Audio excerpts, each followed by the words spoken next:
What message is Secretary of War Pete Hegseth sending to nuclear-armed North Korea and China with his visit to South Korea?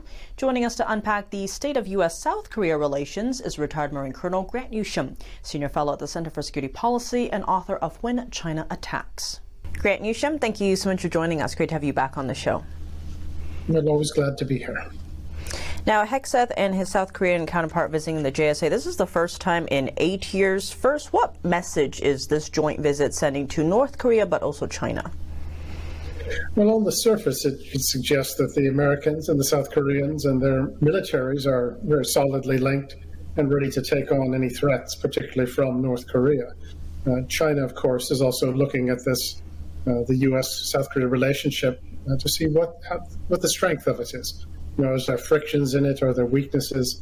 There is, of course, a little more going on here, is that this all takes place in the context of a South Korean administration, which is very strongly leftist. But as I said, it comes on the top of a very leftist South Korean administration whose really their alliance or their commitment to the United States and the South Korean alliance, rather than a stronger sort of relationship with China, even with North Korea of all things, is very much in question. And that's something that is going to have to be carefully monitored and carefully dealt with if necessary.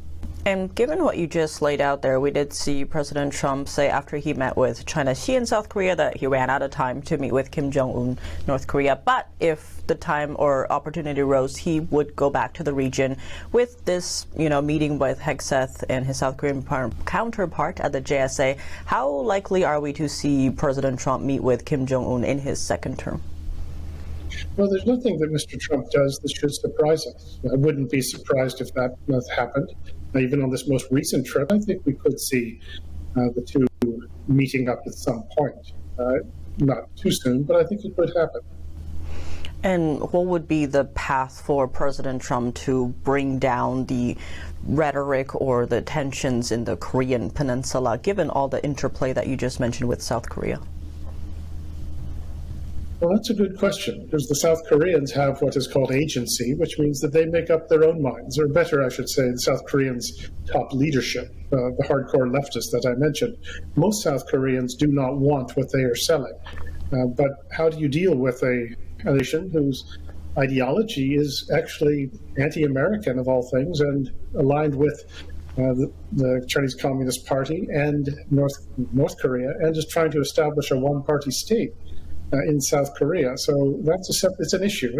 It's intertwined with all of this, but bringing down the tensions, that's going to be very difficult, because by failing to take firm action, starting 30 years ago almost, and following on, the North Koreans have developed into a much more powerful military than they've ever been.